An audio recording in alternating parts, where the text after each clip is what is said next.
Welcome to the Enlighten Up podcast, where I am going to take you into a deep exploration of what it means to exist in this current reality. We are going to raise your vibes, open your mind, expand your heart, and dive deep into the wondrous mysteries and possibilities of this lifetime. There's been a spiritual catalyst that has set in motion the awakening process of many across the globe to return to the knowingness of self and unite what has been separated. Together, we're going to bring light into that darkness. We're going to remember the joy of living. But most of all, we're going to turn up the volume of our own eternal power and do the thing we're here to do.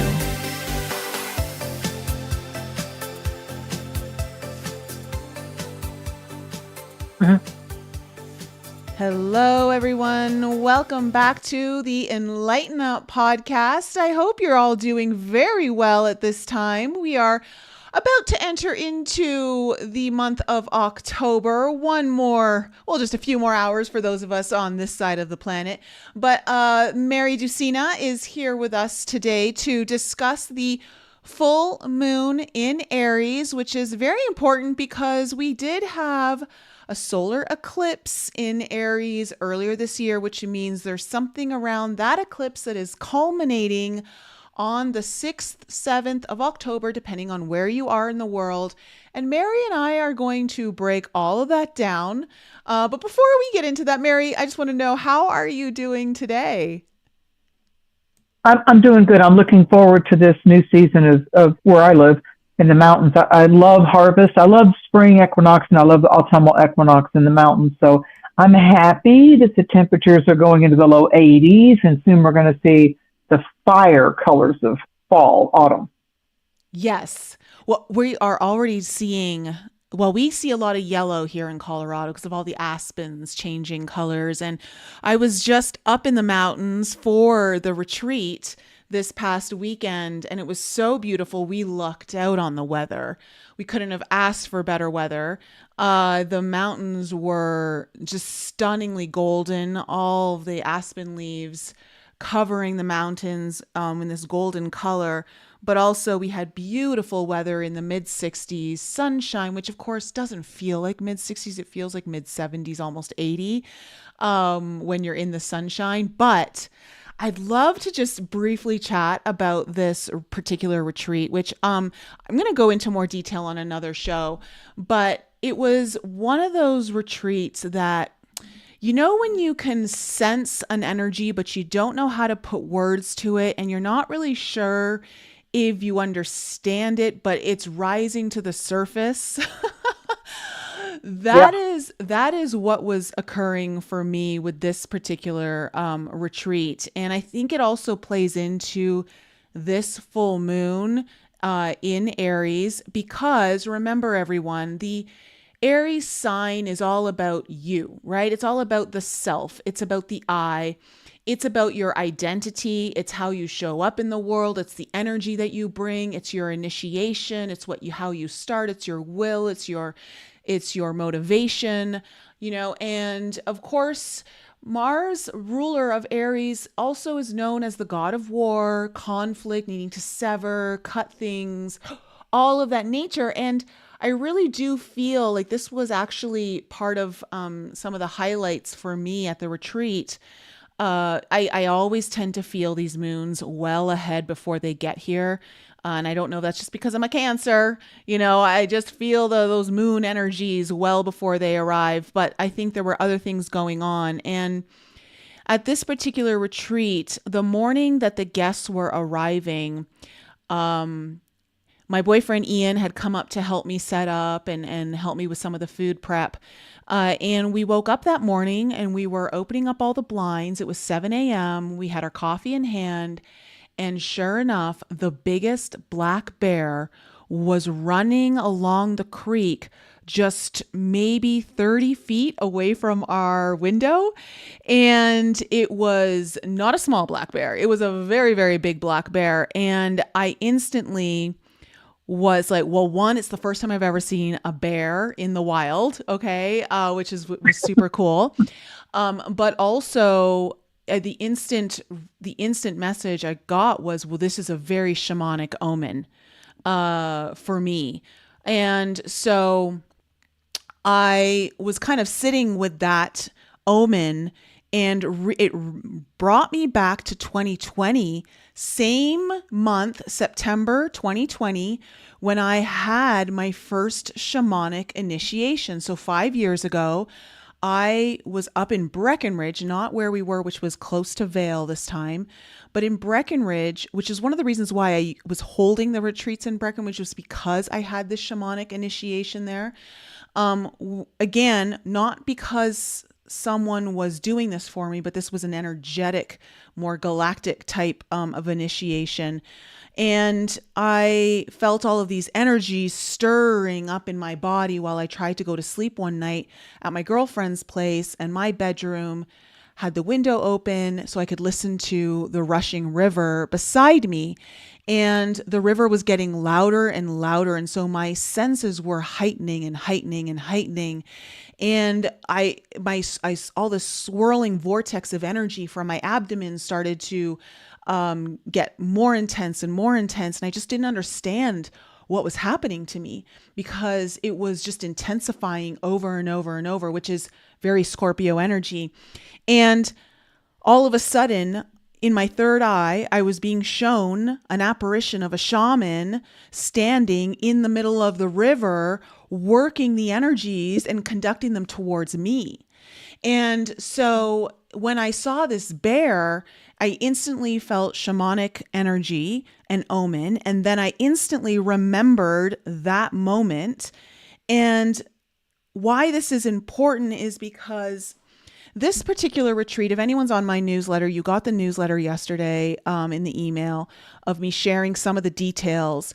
But it was one of those moments, it was a make or break moment for me. We're always in this moment in time where we're growing, evolving, elevating, but also there's a contraction point where you start to move into areas that are so big and so new for you that your instinct sometimes is to shrink, is to go back to what you've always known, right? To go back to your comfort zone. And at this particular retreat, there was a moment during the first journey, and I say the first journey because I was also guided to restructure the retreat mid-journey to do 2 back-to-back nights of journeys, which I've never done, and it ended up being super successful. But the shaman within me was birthed in a moment of complete insecurities trying to overtake my mind, overtake my body, overtake my mission, of disappointing people, of feeling like I'm failing of people, and just feeling like I'm not performing at a level that is where I should be at. And in the mid-journey of their journey, we were almost 2 hours in, and I could tell the medicine wasn't hitting people the same way. I realized something with the potency of the mushrooms must have been decreased over time, which there's no way of you knowing until the moment. And also there was just something off with my energy. And so I went into a bit of a panic mode internally. And I just thought, oh my God, Nicole, like this is where you're going to fail everyone. All I wanted to do honestly was just run into some cave or hole and die and just hope like I could just come back in another lifetime. Like it was truly triggering some of my biggest insecurities. And I took like a few deep breaths, and after like maybe 5 or 10 minutes, I'm like, okay, I can either just sit here and wait and maybe hope that the medicine at some point kicks in, which I knew that was not going to be the case, or I can do something about it. And I thought, okay, I have a few little microdoses that can help bring them over the edge to what they need right now, and I can still apply that to their journey. They're still in a place where they're right at that cusp where if I don't give it to them now, it's not going to be that great. And so I administered, like we did the micro additions, and that really helped them. But then as soon as they did that, I said, I got to get to work. And I said, I'm going to move the energy in this room like I've never moved energy before. And I didn't know, to be very fair, at first, what I was doing. I turned my mind off and I just dropped into my womb space and I listened to my body, and my hands started moving at speeds. I've never had my hands move through the air to conduct energy, to pull energy in. I started using the fire that was behind me. It was my first time having fire ceremony in the medicine journey, which made a huge difference as well. And I just started pulling in energy through the womb, through the fire, conducting it, singing, drumming, like doing all of these things that I don't usually do for so long, like very long periods of time when I'm at the retreat, where I'm always moving the energy at the retreat, but not at this level. And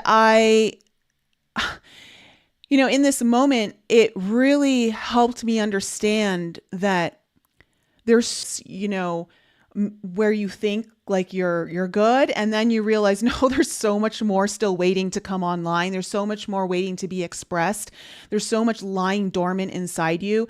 But the only way that it comes out is if you're willing to cross a threshold that is so scary and is likely triggering some kind of fear, which was related to a very big insecurity of mine. And I didn't even know, like, it's not like this insecurity it's not like it was in front of my face. It just kind of started to bubble up to the surface that morning, and it was really weird the way it all happened. But it was one of those moments that I knew like it had to happen that way. I had to be pushed to the edge of the possibility of failure in order to find a new level of success within myself, and make me have to go way past my comfort zone, because the other option was absolutely that was not negotiable to. Like, I was like, I cannot go there. Like, I just cannot. So I have to go to the other side, which is very much how a lot of us grow and evolve, is when the pain becomes so difficult and so overwhelming that you're like, I can't do this anymore. Everything has to change, right? And so it was one of those moments where, the messages that came through, the things I saw in that room, the things that I saw in each of them, the experiences that the guests received were so extraordinary. And what was shared, which I'll save for another broadcast, but it's just one of these moments where, with this full moon in Aries, and it also coming on the heels of an eclipse 6 months earlier, it's asking us, like, how are you willing to show up in this world? Who are you? What is your identity? And how does that relate to others in your world, right? Like, this is the balance of the I and the we, because we're talking about a full moon. The sun's in Libra. Libra is our relationships, our important connections, our contracts, harmonizing things, finding balance in life.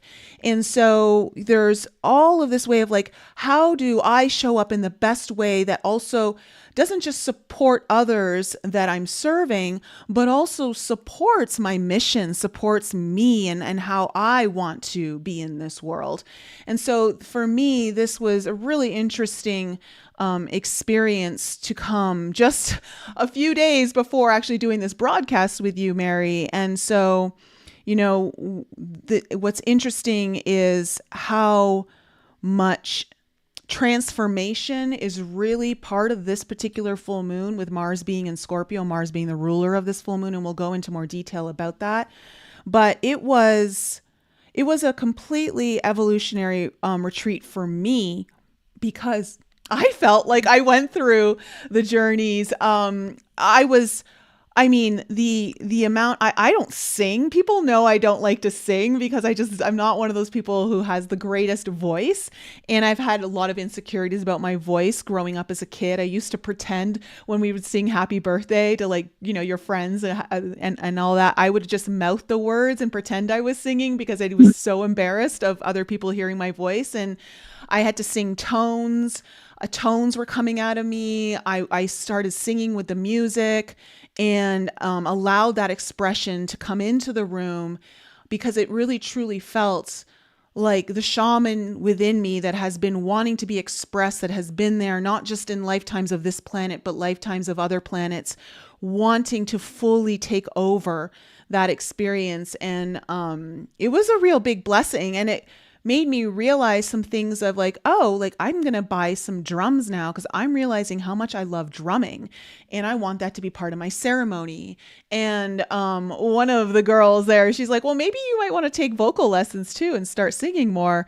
And I laugh because I'm like, oh, look who's trying to push the teacher out of her comfort zone right now. And that's something that I'm also considering and playing around with, like, oh, maybe that is something I should look into. But it's just been one of those things where I feel this year has been such a big year of change, Mary. Like we're constantly being pushed to our limits with all of the planetary changes, the outside planets changing signs, working with one another. Also, just there's been so much happening that it can be overwhelming at times. But this is truly one of those big revolutionary and evolutionary years, I think, for a lot of us. So for me, this was probably, it went from being the most scared I've been at a retreat because I was facing true failure, that I was staring it right in the face. And by the end of it all, I was like, this is the most fun I've ever had at a retreat, because the girls that were there were totally immersed in their journeys. They didn't need me to constantly check in on them. They were so immersed in it that I trusted they were good, and I got to just focus on working the room. So I got to drum, I got to sing, I got to snap, I got to tap, I got to work with the fire, which was the first time I've actually had the fire speak to me and teach me how to make her work with the energies in the ceremony room. And she was telling me, okay, if you just push the wood this way, and if you add this and don't add yet, and put some oxygen right here. And it was just so cool to really have that all open up in this retreat experience that it's definitely like, I mean, I feel so blessed. Every retreat is truly amazing. It really is. But each one has its own little growth factor in it that just keeps pushing that evolutionary edge, which I think is so important for anyone who's looking to work with anyone, your teacher, or whoever you're looking to, your mentor should always be on that path of pushing their own edges as well. And so I thought that was just a blessing, and I'm just excited to be on the heels of that energy and doing this broadcast with you today, Mary. Thank you. Evolution, evolving, when we become involved, we evolve. So the IN becomes the EV. When we become involved with a belief, how we voice that belief, how we self-talk, how we go into ceremonial prayer or meditation, or in your case, connecting with the elements and in certain prayer or meditative fire ceremonies, water ceremonies, drumming ceremonies, and you can incorporate it all. I have. I mean, I spent the entire decade of the 90s traveling and learning out west, as well as the Seminoles in Florida and the Onondaga from New York and the Hopi, at the Hopi Mesa. And fire circles to me and ceremonial circles birthed for me in the late 80s in Florida, because a lot of the First Nations tribes would come to Florida because Florida had the warm weather for the colder months. And so Spirit directed me into that. So a couple of points about what you said that fit right now when it comes to the elements. So when we come to an equinox, which equinox, when you go into study, use your mind and your will to dance with the word origins, the etymology of the words, the dance of the words. Equinox, and most go back to Greek or Latin. Equinox is equal day night. So we get that wherever we live in the world, even though there's a seasonal flip. We get that here in the Northern Hemisphere. We get the spring equinox around the third week of March, which ignites the first of the 12 celestial constellation signs and wonders, Aries, the ram. And so for North America, primarily people start thinking about Passover or Easter, and they start thinking about these cultural customs they're happening, and Mother Nature is beginning to unfurl her little tender leaves and green up the pastures and the lawns, and start the stems of the berry bushes and the nuts and the fruits of the trees. So we get this for a lot of the Northern Hemisphere. We associate culturally spring is about beginnings, those Aries. And then we get the autumnal equinox, which this year, depending on your time locations, I'm just going to generalize it within a day, because all over the world it can be within 1 to 2 days.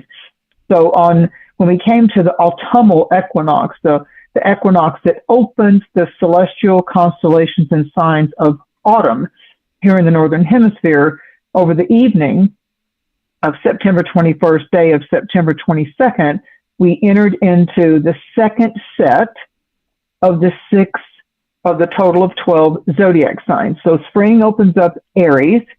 As Nicole was saying, we came to that last degree of that solar eclipse in the Antarctic 29th final degree of Virgo. So in August of 2025, we were all about, man, life is intense. There's global intensity. There's, fire and ice. There's wars. It's like, and then I'm doing my personal life, and people are divided, and what's going on in the Virgo, the 6th sign of the zodiac says, why don't you practice the art and the soul skill of discernment? Why don't you start to attend to yourself holistically? So the whole self, the spirit, how's your spirit doing? How's spirit, soul, self doing into the mind? How you thinking? What you believe in? What are you voicing? What are you putting the breath of your life matching and in union with the tones, pitch, timbre of your voice? So when we add our supernatural, divinely directed breath that animated this earth body, this earth element body that has all the elements, fire, earth, air, water. So when we put our breath, which is in union with the I am that I am, the Holy Spirit, Great Spirit, God, the God force. So, and we blend heaven and earth being our biological mother, and the heavens being the all supreme Father of the I am. So that which is patriarchal and guides us and will discipline us, whatever those, all around the world, the cultures are, what is the right thing to do? Virgo reminds us there's a right way to do it. Why don't you do it the first time? And there's a very famous saying associated with a 29-degree Virgo eclipse: work smarter, not harder. And then we had, to Nicole's point of the ceremonial circle, I went to a fire ceremonial circle up in the mountains on 9/22, and it started, ironically, not the culture I grew up with, but in the Hebraic culture, it started what they call the 10 days of AWE. Instead of awesome, just the first 3 letters, the 10 days of awe. And it opens in their culture with Rosh Hashanah, and these are known as days, those 10 days, which will conclude at sundown on October 1st. So right as this full moon is waxing, we have the 10 days of having revelations, as Nicole talked about, being pushed to the edge, like in the tarot. When you get to the 0 card, it's the young man taking that leap of faith, or that foot on the edge of the mountain with just a few possessions. When you look at the artwork of that card, and it's the never-ending circle of life. It's the 0. It's the 0 point. It's, what I used to define as my comfort zone, as Nicole was talking about it. Sometimes what we're telling ourselves and we're dialoguing to ourselves is our comfort zone. Really what it is I'm afraid to break out of that rut. Sometimes our comfort zone can be, I'm afraid to be rejected. I'm afraid to be self-abandoning. I've been abandoning. I know what that feels like. I don't want to do that to somebody else, and I don't want it to be stirred up in me. So comfort zones, I think, are a really good thing to define the sign, the 7th sign of the Western zodiac of Libra, ruled by Venus, Aphrodite in Greek and Roman mythology. And so Libra is number 7, and Libra becomes very strong, and it did this year on September 22nd when we had Rosh Hashanah in that culture and those beliefs. And when it ends, the holiest day of the year for that Judaic culture is Yom Kippur.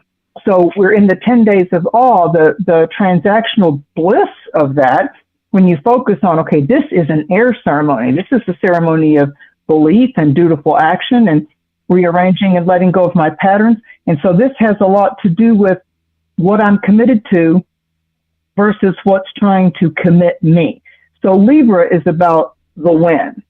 And so what's happening between 9/22, when we had autumnal equinox, we start the sign of Libra, the scales of justice. In Egyptian mythology, it's Ma'at. It's the weighing in the justice scales of one side of the scales holds one's heart, and the other side of the scales is a feather. And one's heart, in Egyptian mythology, in another culture, when your heart can remain light as a feather through faith, through individual trust, through letting go of our toxic patterns, through enabling or being addicted. So Libra's about where's the balance in your life? Where's the balance in your life? And on the medicine wheel circle, West, Libra is considered the sunset. Aries is considered the new dawning, the sunrise. And so when we entered into Libra on that September 22nd moment at equinox, the bear, to your point, Nicole, the bear on the great sacred turning of the medicine wheel, the east, the sunrise is ruled by the eagle, great spirit. When you get 6 months away from that and you're at the sunset, the seventh or the west direction on the native people's medicine wheel, the bear. And in some cultures, it's the brown bear. In other cultures, it's the black bear. But the bear is the sacred animal, creature, teacher, medicine totem of the entire season of autumn when we are living in the west direction. So we start that in the northern hemisphere with the sign Libra, with the autumnal equinox, and the next time we change seasons isn't until we get to winter solstice. And solstice means sun stands still. So we've got a summer solstice, the longest day of light, and then we've got Yuletide, the winter solstice here in the northern hemisphere, and that's when Capricorn begins, and we start the 3 signs of the winter season.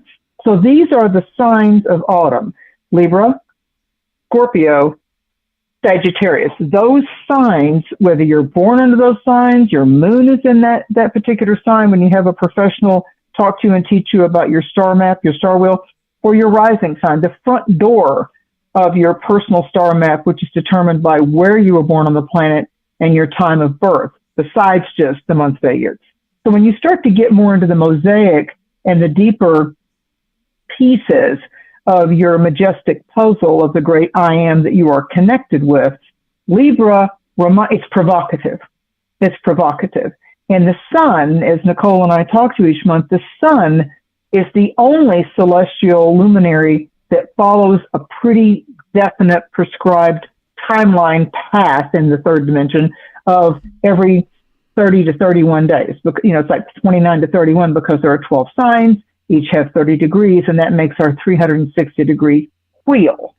So what we have here is we have the sun in Libra, and Libra is about negotiating. Libra is about the new season of obtaining balance, of, as Nicole was saying, sometimes we're surprised by, whoa, all of a sudden I'm at the sharp edge of my fears.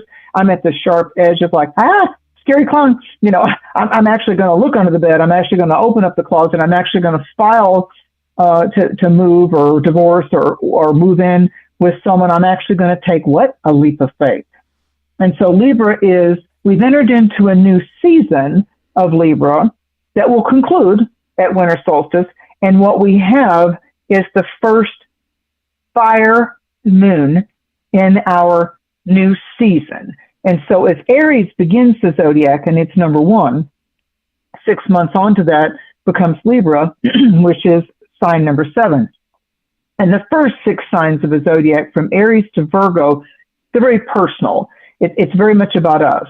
And Nicole was talking about with that when she talked about the Aries part, the fire of the child, the desire. She talked about the fire at the ceremony and working with that element. Fires are the light of our creativity, the congruency, the union of faith and taking action. So where Aries takes action, Libra refines and builds on the creativity and our options. Libra gives us options. And so where some people look at Aries as war and Libra as peace, or Aries as individualistic and Libra as the deep listener that says, what about this? Would you consider this? Could this be an add-on? Would this be a debit or a credit? So what's happening with us right now is we're looking back, as Nicole said, to spring of this year, between March and May of 2025, the three heavy hitters, if you will, of what we talk about with timelines and karma and sudden chaotic transformative moments. Like it seems like some lessons in our life seem to span out over 20 years of marriage or 11 years anniversary. And then we get these ones that are like, whoa, that was a rapid fire, eruptive, explosive. There you go. There's an awareness. Do you see the blessing? Are the corners of your mouth turning up? Kind of a thing, like, whoa, sudden, eruptive. So that you get that when you get things that connect with the planet Uranus. And it shifted from 7 years of Taurus, yay, Taurus, a little bit of liberation there, into Gemini. So Uranus's new residence is called Gemini. So everything that has to do with electrical, Wi-Fi, multi-dimensional languages, taking voice lessons, stepping out of that, no, this is my comfort zone. I don't want to. It's scary. I'm in love with it secretly, but I don't know if I can do it. So using that example of the voice lessons with Nicole having Taurus as one of her strong signs, Taurus is the throat chakra. Taurus is the voice. Taurus is the melodic song. It's the teacher. It's the how in your own mind when you read a book by someone that you then go to see in person, when you have listened to the music of a particular favorite entertainer and then you actually attend a concert instead of just the video or the podcast or the YouTube. When you actually go in person, there is an electricity. There's a palatable electricity when you take yourself out of your air quotes comfort zone and actually attend something that opens up the envelope of options and possibilities for you. So when we, do ceremonies like Nicole did, when she simultaneously on those scales of justice had to adapt and embrace really enjoying being the provocative student as well as the open-hearted teacher, she was getting all these dual arrows of enlightenment, the lightning bolts of creativity with the we, and that's the West direction they're in. Who are our significant others? What makes any kind of partnership, what makes it significant or a priority in our life? And that's Libra. Mm-hmm. Yeah. And I just want to say to everyone out there, yes, this is a live broadcast. So if you're in the live chat and you have questions that you would like me to ask Mary, like please drop them in there right now. And hello, Anvil and Vine Crafters. And I believe someone else was in there earlier.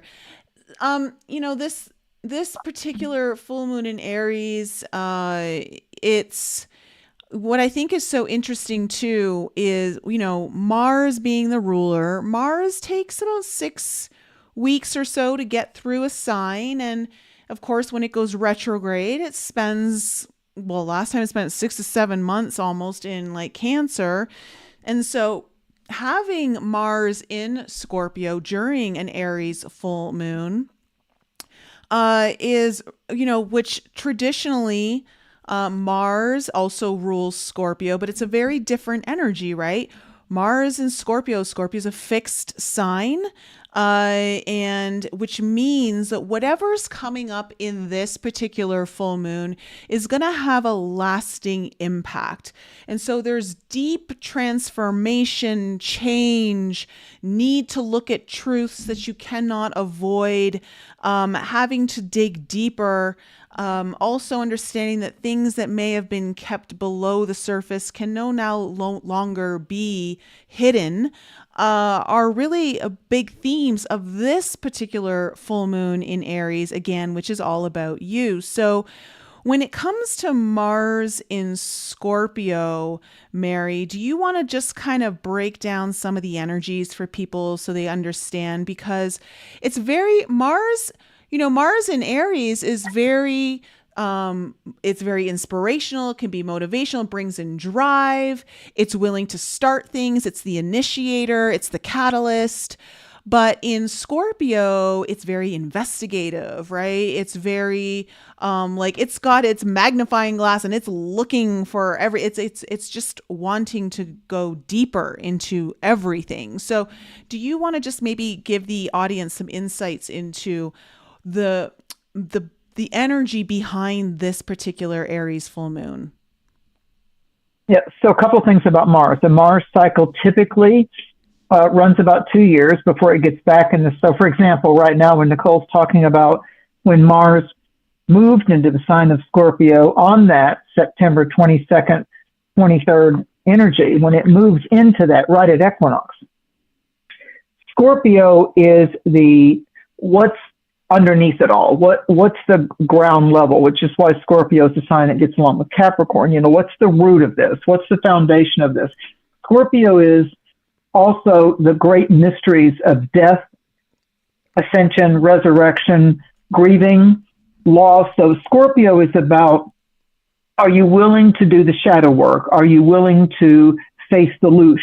Are you willing to actually do psychic surgery, soul surgery on the loops that keep repeating in your life? Like, why is it I seem to be drawn again, even with new people, again, into this same type of pattern or message? It's now I have a completely different partner, a completely different job. I live in a completely different city. And I find that my anger management or my insecurities or I don't think I'm good enough, whatever it is, or why do I always have to have an adrenaline rush and take myself, my mind, my body to the edge, you know, on the motorcycle or with the pills or the drinking or whatever? Why do I have to go to extremes where some people have a very hard time taking that first step, that leap of faith?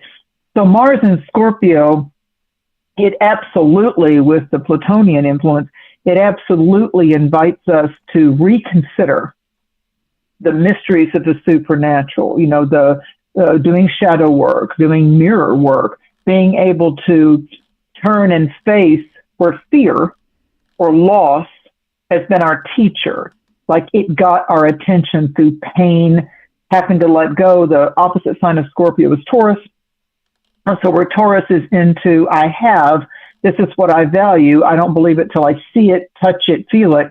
Scorpio is more about the mysterious signature, the dream you had, the person that you don't even know them and you meet them and it's like, what is that drawing? What is it? It's magnetic and it's a force field of, I don't even have any logical answers to this, but I'm drawn to the mystery. I've got to take this to the edge. It's the volcano doesn't always explode, erupt, and blow. But when it comes to the ocean, there's the undertow that can take you down. When it comes to the explosiveness of volcano, there's the effluvia, the flow of the hot molten lava that's kind of like Earth's, you know, a saliva or orgasm. You know, it's like some of her vital fluids come up. So this is about vitality. This is about what's provoking us now into being more creative. When I look at the word provocative, when I look at the word, I'm pro being able to be creative, both for myself and building. Really, Libra urges us to at least ask the question over the next 30 days, especially heightened by this super moon, full moon, over the 6th, 7th, 8th in the first sign of the zodiac, Aries, the fire of desire and the I am. It's the I am presence is Aries. I am. It's what you claim about yourself. It's what you're sure of about yourself. So this Aries supermoon, and by the way, side note, make a note, October, November, and December, those 3 full moons remaining in 2025, they're all supermoons.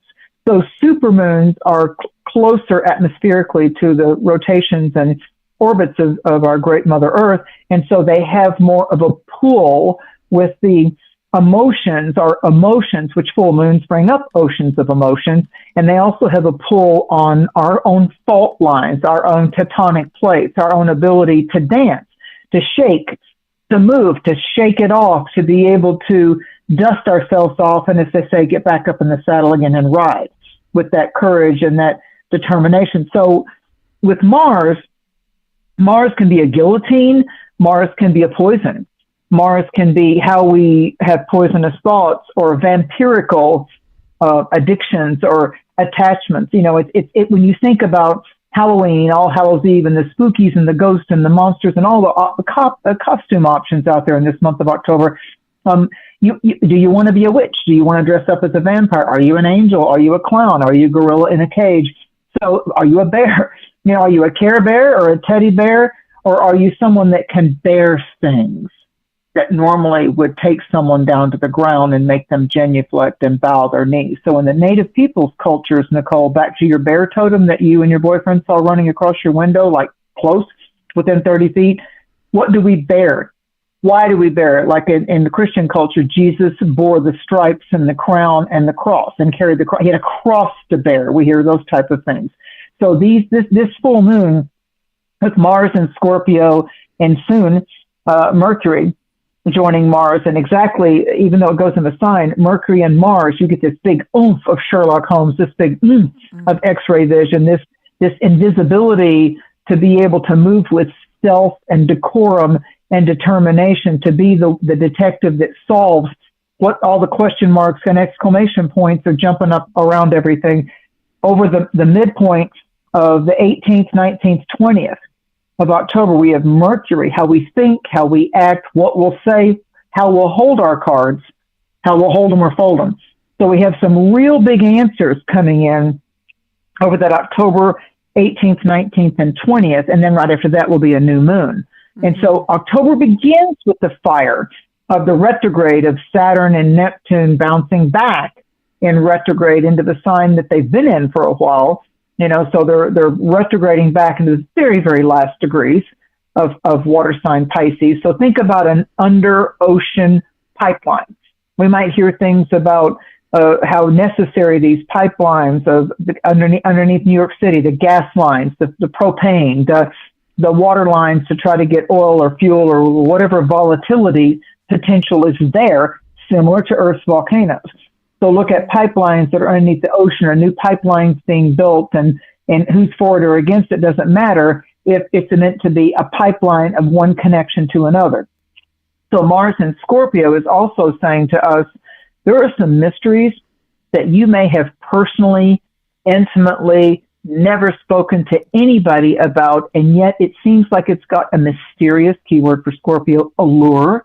It seems like it draws you, magnetic. It seems like it titillates or creates a type of psychological and sensual electricity. So those kind of things will probably be coming up for you until November 9th. I mean, it's like in your dreams. It may be you're mowing the lawn. It may be that you're buying harvest flowers, and who you run into and the dialogue that takes place. So this Aries supermoon, along with this Mars and Scorpio and the planets backing up a little bit, like, ooh, we're in the oceans of Pisces, oceans of emotions and bombastic feelings. And sometimes Mars and Scorpio, for those of us that may have shut down, disassociated, backed up, felt too vulnerable, saying, I'm not doing that again. I'm never doing that away again. It's not going to happen.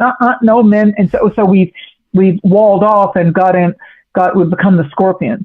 You know, Scorpio has interesting 8-legged type of creature teacher totems. There's the scorpion, there's the slithering snake, there's the phoenix, the bird that rises up from its own funeral ashes, if you will. It has spontaneous combustion, and the phoenix rises upward. It is transcendent. It has resurrected the former body, and so it has spontaneous combust and then arrives again for a new chapter, episode, life book. And then we have some unknown ones like the octopus, the 8-legged, mysterious alien type of ocean creature. And then we have the 8-legged spiders.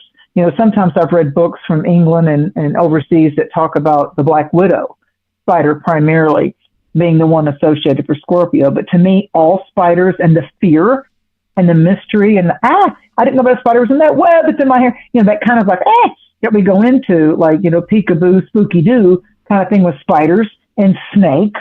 You know, those are things, yes. and scorpions, those are the things in nature that can kind of make us jump up in the air type of a thing. People that talk about, I'm scared of spiders and snakes and bats, these things associated with Scorpio. So they bring us out of the dark shadows, but maybe sometimes, Nicole, the whole Scorpio thing, which is a theme this month. And like Nicole's saying, The moon is full in Aries, but Mars rules Aries number one, and its side running buddy, its BFF, it's also strong when it's in the sign of Scorpio. But this full moon is in Aries. Therefore, Mars, as Nicole was explaining, becomes the governor. It eats the spotlight. So those of you that have strong Scorpio in your chart, those of you that have Mars in either the cardinal signs, if you're born with your Mars in Aries, Libra, Cancer, Capricorn, if you have a front door rising sign, what we call the ascending sign, in one of the cardinal signs, that's going to be very dynamic because right now, for the first half of October, it's the Aries part of Mars that holds center stage because this full moon falls around 14 degrees. So it's mid-degree. Once we get to that 18th of October, we're going to start to see the Scorpio element, the water element. And right now, Libra is saying to us, could you take the next 18 to 19 days and fashion, be a seamstress, be an author, be a director of getting some moments, some days of peace. Back up from such an intense schedule. Back off of social media. Don't get caught up in bots or trolls. Don't feel you need to participate. Don't spend 5 to 7 hours daily going into social media to comment or X this or grok this or AI that. Let it be what in my life. Libra always says, the depth of me, the fire of me is reminding me that my life is mine. It's yours to claim, no matter who it inconveniences or makes shudder. But as these weeks unfold, the energy's turning inward. So with Mercury entering Scorpio, Venus bouncing into her power sign, one of two, Libra and Taurus, Pluto moves forward around I think it's the 10th or 11th, Nicole. It moves forward in Aquarius. I think it's on the 14th Pluto goes direct in Aquarius. I think the 14th is a very powerful time. Like when we start hitting around the 14th of October, there's a lot happening. Because I think either Pluto's, you might be right, but maybe it's Neptune dips into Pisces, back into Pisces, mid-October too. Around the 22nd and 23rd, Neptune in retrograde will dip back at the critical degree, 29 degrees of Pisces. Pluto turns direct, you're right, around the 13th, 14th. So early mid-month as we're coming into that 13th to the 15th. And it's going to go direct in Aquarius at 1 degree. And that's we the people, humanitarian kindness, pay it forward. What's the sweet spot? Please, please honor your specific talents and gifts. We all have strengths, pluses, and we all have some minuses. Oh, I'm not good at that. Oh, I don't ride motorcycles. But boy, I can jump on a horse bareback. We all have different things that we can do. And then to Nicole's opening theme at the beginning of this, when she opened this podcast, I've always been a little timid, or I felt a drawing back or retreat when it came to my voice or my faith in my voice or my security with my voice. And then one of the ladies at the retreat said, maybe you should also take voice lessons too. That would take her out of her fear/comfort zone and let her experience, this is me taking the courage, Aries, taking the courage to do it a different way, to do something different, to come around to one of the things that's captured my attention since I was a little kid for a host of reasons. Now, as an adult, incorporating psychologically my inner child, watch this full moon, supermoon, and the shift that happens at mid-month is all about successful, invigorating, provocative, and empowering both emotional and psychological closure. Yes. Closures. Okay. Can we just talk about that for a second? Because you keep saying the word provoking, and I love that because it does feel, well, of course, Mars and Scorpio is very provoking. But this moon in particular feels very provocative. It feels like for those of you that, all of us are going to be forced to act in some kind of way because this is a culmination point. It's a closure point. It's a time to let go, ready to move on to the next thing, kind of a moon, right? It's a full moon. So you're going to be forced to act.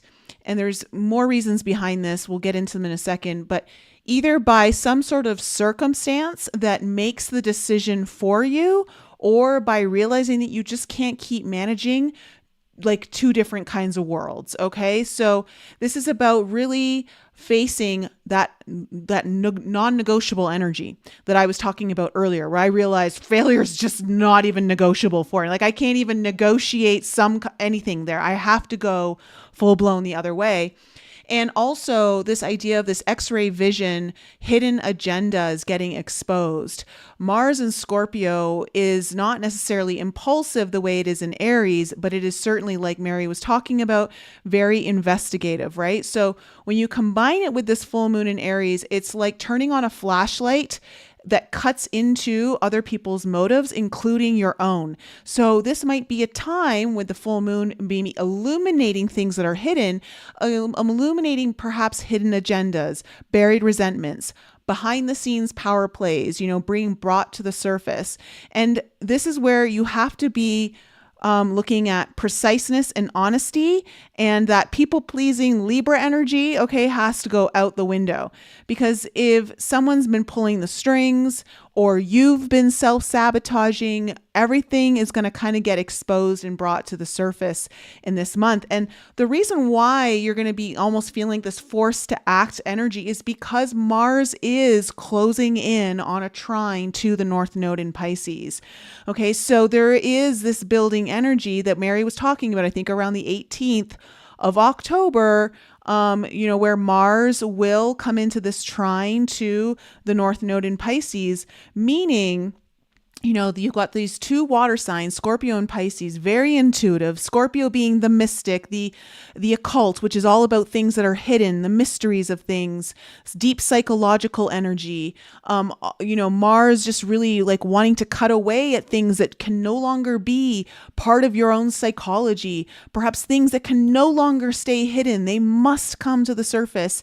And then trining your destiny, which is very much calling from you from a very, very spiritual place, a place of deep healing, a place of compassion for yourself and for others, for the place where some of our deepest hidden traumas sometimes lie. But Pisces is very much the energy of no boundaries, right? This is about going well beyond any kind of limitation that you may be imposing on yourself, whether it's unconsciously or consciously, and truly allowing yourself to have a growth spurt. So Mary said earlier, you brought up snakes, and I think snakes is a really good analogy for this full moon in Aries, because you guys are going to be shedding skins through this full moon. You're going to be shedding layers that can they're dead. They're like, let them go, let them slough off. Don't try to hold on to them. Don't try to keep them for a keepsake, whatever, like let that go. And understand too, the snake represents that Kundalini energy, that energy of the life source that is laying dormant within your root chakra and gives you this sense of deep aligned purpose through joy, through a sense of the deepest sense of connection that you can ever find in this world, or beyond this world, with the divine, with source energy, God, whatever it is that you call it. This was something that actually came up at the retreat. One of the girls, actually two of the girls, saw snakes through their journey, and they so one went through so many deaths of herself in one journey and saw all of these different colored snakes, and she actually got her first kind of Kundalini awakening. And then another girl saw all of these snakes in her journey, and then as well she had some Kundalini activation. And then another girl who didn't necessarily see the snakes, but she had a full-blown Kundalini activation, well beyond anything I've encountered, to the point of orgasms and things of that nature, where and when I say that, that's the divine orgasm. And so, this idea of the snakes coming through, I think, is a really good metaphor and analogy for what this full moon is coming in, because you can't play roles that you no longer fit into. And you may not even, you may be trying to squeeze yourself into these roles to show up in the world a certain way, the way you think others want you to show up in, but you cannot. And on the flip side, there may be roles you're avoiding that people are calling you to embody because it's part of your mission, but you're too scared to. These sort of things are also being called up where it's time to step into more of your power. Okay, Mars in Scorpio is definitely looking at your power and where are you using it? Are you hiding it? Are you diminishing it? Are you abusing it? What are you doing with it? And how is that feeding into your sense of self, your ability to take initiation? So, like we said, the Aries is representative by the Fool card in the tarot deck. Okay, so this is where, this is a culmination, an ending, and and this is a big one because we're talking about on the heels of a solar eclipse in Aries in the springtime. So something big is very much culminating here. What are you willing to take a leap of faith towards without knowing exactly where you're landing, and understanding that part of the design is to not know, because you have Mars in Scorpio where things are hidden and North Node in Pisces where you have to trust and have faith. You're not meant to see. So these things are all kind of coming up to the surface through this particular full moon in Aries. And then on top of that, we have a square between Chiron and Jupiter happening. Chiron is in Aries where the moon is. And so this is bringing in some of that flavor there. So Chiron and Aries square Jupiter in Cancer is talking about your childhood wounds around needing to maybe tone it down in order to be loved, so that you can get amplified. Or it's maybe like you maybe bumping into a situation where maybe asserting yourself feels risky because it might cost you the sense of belonging. And so these things are definitely going to get triggered during this particular full moon in Aries. But I loved that you brought up those things, Mary. Well, the snakes, let's take just a couple more points on that. On the symbol of the medical caduceus, we have the entwined snakes about physician, heal thyself, do no harm. And then when we think about the Adam and Eve in the garden of delight, and biblically it was the snake with the apple that tempted Eve, as that teaching goes. And then we have the flying serpents, and then we have martial arts symbols of dragons and snakes. And I think to encapsulate the whole Mars and Scorpio squaring transformative ruler of Scorpio, Pluto and Aquarius, is it's time to remember. Let me say it this way. It's time to remember that we do have X-ray vision. It's our soul sight. It's our spiritual compass.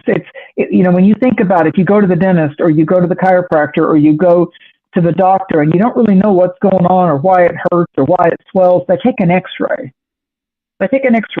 And so then the mystery, when you're first a little human and your parents or whomever, a caregiver, takes you to get an X-ray of a tooth or an X-ray of a bone or an ultrasound of your softy tissues and organs, or MRI, magnetic resonating image, and we get these, I don't see that when I look in the mirror, and yet here comes some professionals that went to a whole lot of school and paid a whole lot of money, and that's who I have to trust in a sense with my spirit self. If I'm doing natural things and I'm blending the Virgo eclipse we just had at 29, the Virgo natural, holistic, naturopathic ways with hospitals and nurses and specialists and therapists of the Pisces energy, Virgo's opposite sign. We've been bouncing with that since, like she said, spring, but everybody got a big old dose in August of this year. I didn't talk to anybody in my personal life and my client interactions and dynamics out, the neighbors, and everybody was going through some kind of either health shock and awe and intensity, and everybody was like, oh my God, the world and the wars and the words and the verbal arrows. And as Nicole was talking about, Pisces is Neptune. Pisces is Poseidon, the Greek leader of the ocean. So we can go to the depths of the ocean. There's a lot of mystery. There's aquatic creatures that don't necessarily see with their eyes like upper depth creatures do. So an X-ray, Scorpio is X-ray vision. What do you already see and know about your inner self that maybe you've not expressed it in writing or verbally out there, but you know that some of these Aries eruptive beginnings may also be, as Nicole pointed out, things that we're willing to take a leap of faith and step into or towards. Sometimes it's also a leap of faith, Scorpio, ruling the death of the old, the death of the lesson. It's no longer needed to be painful or fearful because we've closed that chapter. We're done with that. And now we're moving on to a new life, book, soul expansion. So the Mars in Scorpio, Mercury in Scorpio, Chiron and Eris, the sister of Mars, which is always about, she's the, you know, the scorned sister, you know, the kind of rejected, but yet she's still ballsy, you know, type of female, you know, the very, I'll say what I want to do and I'm independent. And then you have Lilith in Scorpio right now too, the one that was supposedly somehow evolving around the Adam and Eve story, Lilith, you know, the rejected feminine. So we've got this scorpionic type of energy that's going on at the femme fatale, the most fascinating yin or feminine, our mystery, our personal mystery, our personal sensuality, what we need to feel like is transcendent for us. Maybe it's an ayahuasca, or maybe it's a, you know, type of mushroom journey. Maybe it's THC, maybe it's Delta 9, maybe it's just catching up on your sleep enough until you're dreaming again. Maybe it's a massage, maybe it's an adjustment. But this Scorpio cycle that Nicole and I are talking about, are you willing to participate and balance yourself out with some kind of adjustment or treatment or new way to, you know, just at least start to formulate the plan by the time we get to the new moon on October 21st, of being able to say, yes, this 2025, the autumn of 2025 here and where I live in the Americas, I'm in the Northern Hemisphere, I'm going to actually take some courageous steps to working it out, resolving it, transforming it in some different kind of ways. That's where the magic is. That's where this Halloween magic is. And your Mars date that Nicole was wanting to bring to you, again, grab the pen, October 16th, Mars in Scorpio dances in harmony with the North Node in Pisces. Really good if you're a Scorpio, Cancer, Pisces impact in your chart. October 26th, Mars in Scorpio will meet up with that very angry, very revengeful type of energy of Lilith, of like, how dare you cast me out and not consider me at least an equal? We may agree to disagree, but don't pull your crap up on me again. When a woman, what is that old saying about a woman scorned type of a thing? So I would not, over the 25th and the 26th of October, I would not, well, you shouldn't do anything anyway that has to do with a deliberate betrayal, but I would be very careful if I was being an emotional vampire or a psychological thief, or trying to grab all the energy or attention and being any kind of part and parcel of someone feeling left out, rejected, or whatever. Now, if there's something you've been needing to say, a door you've been needing to slam shut, oh yeah, baby. The 25th and 26th of October is when you go, bye, Felicia. Or not giving you a pass. I'm not enabling you anymore. And I'm like Shark Tank. And for that reason, I'm out. That's that kind of day. And then on October 29th, Mars in Scorpio is going to align and trine with Kronos, Saturn, the agent of karma, and says, you know, it's, even though Saturn's retrograde, saying, you know what, you're going to get some good things in your trick-or-treat bag over October 29th and 30th. Here comes some good mojo. Here's some nice juju for you to put into your soul for alignment. Here's some nice color and frequency and sound, and you did it. You made it. You stood up for you. Because when it starts to cost us too much or so much to keep pretending that it's okay, that we got abused, that we were the abuser, we were the bully. No, it's not okay. So that's what Mars is doing too. What type, are you a warrior? Are you a bully? Are you transactional? Are you narcissistic? Are you compassionate? Are you a warrior of the light? Are you a warrior, a soldier of the heart? Or are you just out there, don't get in my firing line verbally. I'll show you my aggression. What is it we have to prove more to ourselves that we don't have to be in a war or a battle with at all? Yeah, sorry, I had to switch over. I was wondering if my headphones were creating some of this. I noticed in the live chat they're saying there was a little distortion on your audio today, and I'm not sure if it was because of my headphones being the speaker that was being received or now. So anyone in the audience can just let me know in the live chat if Mary's audio has improved since just me changing the headphones. That would be wonderful. But I Thank agree with you. you. Yeah, I agree with you, Mary. This is going to be a powerful full moon in Aries, and also like you were mentioning too, that Pluto Mercury square that is happening. That we just came off the Mars Pluto square last week, Yeah, so September 24th. Yeah, yeah, yeah, yeah. and that was very provoking.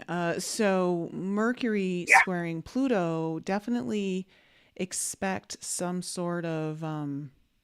shocking reckoning. Yeah, information coming, communication, power dynamics, definitely kind of coming to the surface there. So, is there Well, anything else and the you other, want to?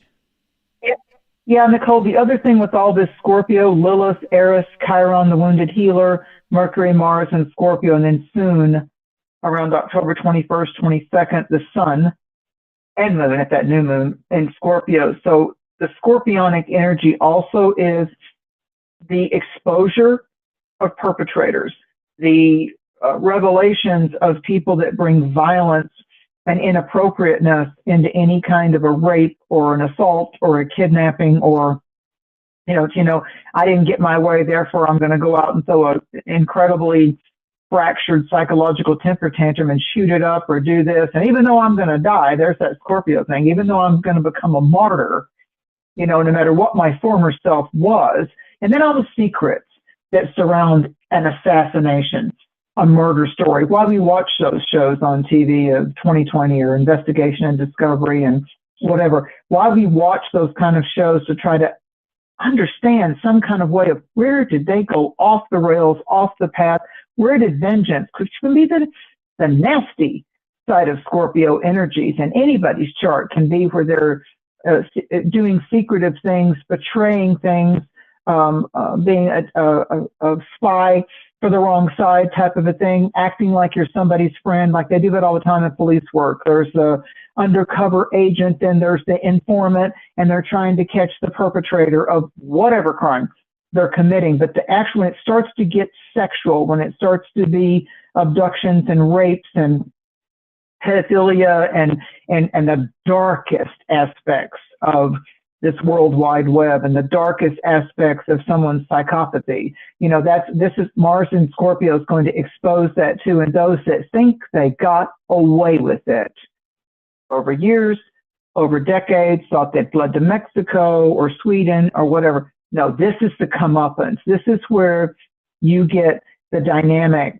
of Scorpio saying, yeah, you invested in darkness and you kind of sold your soul there, for the opposite of Scorpio, the greed and the money and the payoff, and you thought you could get rich quick and all that. This is where they go down. It's going down. The Pitbull song, it's going down. And so it has to do, bang, bang, you're busted. So there's a lot of secretive, mysterious ways that people may be moving, laundering, being deceptive with currencies of money or energies or whatever it is, or anything to do with someone being scared to death, threatening, I'll kill you if you don't, and all of that. This is the time where we're going to feel a bit of a smile that they got captured, that they got brought down, that they didn't get away with it after all, and the world changed because of that horrible crime. And then all the conspiracy theories that go around any of these things because of so much social media. What's a lie, what's a bot, what's a troll, where's the monsters of information? This is what builds our discernment. And remember, we don't have to ever be subservient. May you never fall prey, Prey, to just fitting in. I think there's a reason, Nicole, a great spiritual and psychological dynamic to those words sounding the same, but meaning something so much different when it's spelled Prey or Pray. So are you the victim? Are you the predator? Are you the prey type of a thing? Or are you one that doesn't prey on others for the sake of the negative side of Aries, the self-entitlement of the Aries energy of our super full moon?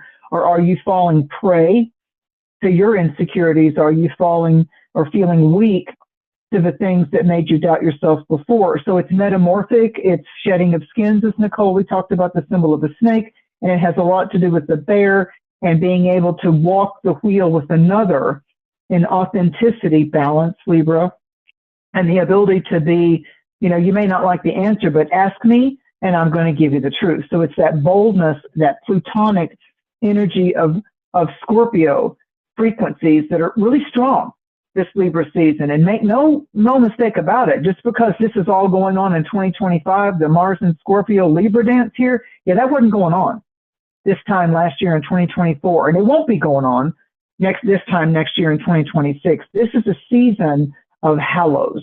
What is hallowed or holy or sacred to you? And what do you plug into when you are faced with darkness, when you are faced with fear, when you are faced with, oh my God, this is a death that's going to happen in my life? Just like when you hear about celebrity couples that kind of make you go, are you kidding me? That broke up type of a thing, or whatever you study in the whole celebrity media thing, when it kind of gets your attention. And at the same time, we go, that's not a match. That's got some secret agendas. The secret agenda and the transformative liberation is all Scorpio Pluto stuff. And it's rich right now. And it rolls real strong for epiphanies and moments of aha and freedom and liberation from the things that used to make us pull back, want to cower and hide behind the building and look out, or climb up the tree and look down. Our inner child right now is having a wonderful merger of heaven and earth to heaven, and feeling complete with whatever biological crossroads, human body age you think you are at right now. Your inner you, your child you, your teenage you, right now you're unpacking those suitcases and saying, I'm not carrying this forward anymore. It's my will. Thy will be done through me, but I'm not carrying the weight forward anymore. I'm not doing it. It's a risk that people are going to think they know me and that I've given some kind of security to them because I always felt this way about that. But we're all evolving. We're all changing. And our unified hope, Libra, is that we are wanting to construct the best or better versions of ourselves. That's the best part of Libra. Yes. And so, just I guess for everyone there, before we jump into the all signs readings that Mary so graciously does for all of us, so that you get more of a personalized understanding of how this full moon is going to be affecting you. Just remember that, as you brought up the bear again, Mary, it really kind of drove home for me how much my initiations, which is very much Aries energy, right? It's the cardinal signs. Initiation. Yeah, how much my initiations, especially into shamanic kind of realms and talents and skills, has come from the unseen world, has come not from the earthly realm in the sense of perhaps a teacher, a school, not that there's anything wrong with that. That is one of the avenues, or many of the avenues, that you can take. But it really kind of speaks to this idea that so many of us are being initiated in different ways for different reasons in our life right now that are coming from these hidden places, these unseen realms, with the North Node in Pisces and now Saturn back in there and Neptune about to join it, Mars in Scorpio, Mercury about to be in Scorpio with this full moon. There's a lot of energy that is catalyzing things for us from places we may not understand. I think about how a lot of my shamanic things, like the first one was the river with an apparition of a shaman. So there was clearly a shaman, not of this particular world, at least right now, maybe of a different timeline. I had another shamanic initiation through a humpback whale, through a medicine journey, the black jaguar through a medicine journey, the black bear showing up through animal medicine. It's been so interesting to see how, and pay attention to what's initiating you from underneath the visible. Yeah. What is it that you cannot see right now, but is very active, that is trying to catalyze you for change, that is going to transform you and push you out of your comfort zone towards part of your destiny where you are meant to go, that has been part of your soul's choice and contracts for this lifetime. I feel that a lot of that is going to be coming up with this particular full moon, going into further of this season, like you said, until November, because of all of the Scorpio energy and the Pisces energy interacting.